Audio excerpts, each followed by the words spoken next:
Okay. So when did you first get into the drag scene? I started probably about 3 years ago. It was after my first semester here. I saw one of the drag shows, and then because of that, that's how I started. So I spoke to Avery, and she helped me out. So. And let's see. So 3 years ago, what was it like as like a new person in the scene? Were people generally very helpful? Yeah, Avery was very, very helpful. She helped me almost with everything. She's one of the only ones I really knew at the time. Then there was Chichi Leche. She helped me out with some stuff. And then in general, once I started performing in indie, a lot of the indie people were very, very helpful. The community is very helpful in general when it comes to new queens. What's that?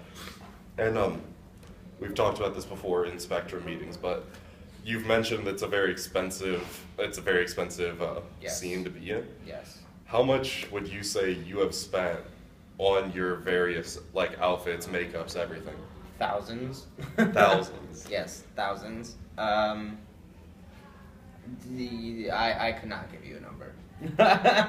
With all the crap I've bought, I probably could not get you a number, but it's probably at least 2,000.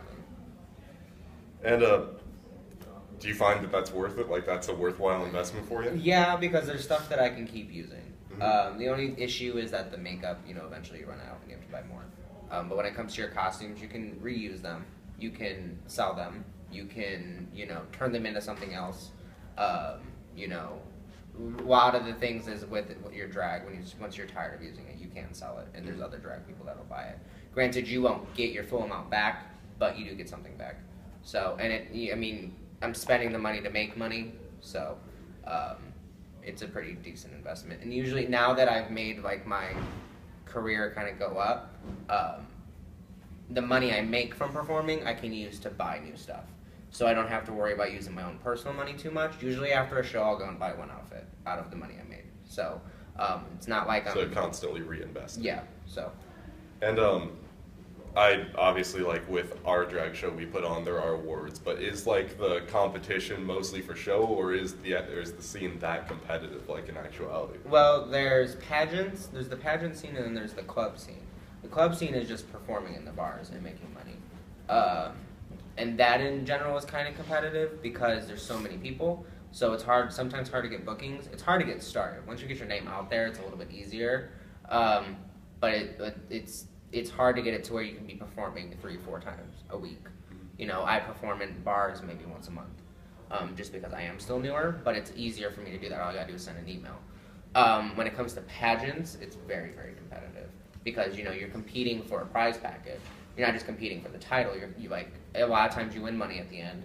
You get jewelry. You get your name out there, which means you get more bookings. So pageants are very, very, very, very competitive. And would you say like there's any specific person that you would say is like a role model for you in the drag scene? Avery Lee was definitely at the beginning. Now I've got Ginger Ale was very, very helpful. And then one of my best friends, DeAndre Jackson, his drag name is Tailor Made. He's definitely somebody I look up to. And more recently relevant with the whole thing with Facebook and the real name police, how do you feel about all of that, like policing of legal and real names? I thought it was stupid, and I honestly didn't care. I just left it. If they were going to delete my Facebook, they could delete it. But it kind of sucks for those of us that have 2 pages. Because a lot of times that's how you talk to bars and get bookings. And that's how those bars can see photos and videos of you if it's a bar you've never been in. So it does kind of suck. And it also sucks for those that are transitioning because they're not legally their name, but it's eventually going to be legally their name. So, it sucked. But Facebook did apologize for it, and it is something that's not happening anymore. So I know they said it's going to take like 6 months to make it get out of Facebook, that it happened, but within the next 6 months it should be fine, or something like that. I don't remember the time. And since as far as I'm aware, you primarily put on the Spectrum drag show, what do you do to try to make it really welcoming to people trying to get into drag? I do, when I see somebody new, I do go up to them and I try and help them out and see what they're doing.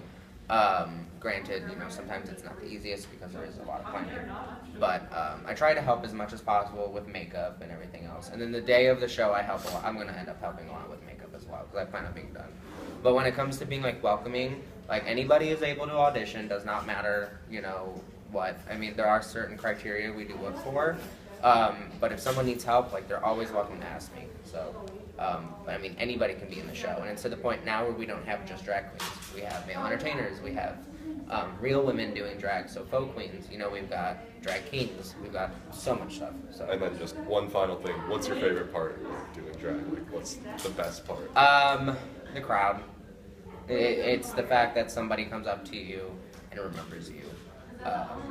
There's the fact that some people will come out and be like, I came out just to see you, which is like, that's so cool. So like today at the Scramble Light, somebody was like, you look really familiar from the drag show, who are you? And I'm like, Robyn, and they were like, oh my god, okay, da da da da da. And I was like, that felt cool. So that probably is one of the best things. Okay, thank you. So awesome. That's all I need. And it's not concerning the interview. Kevin told me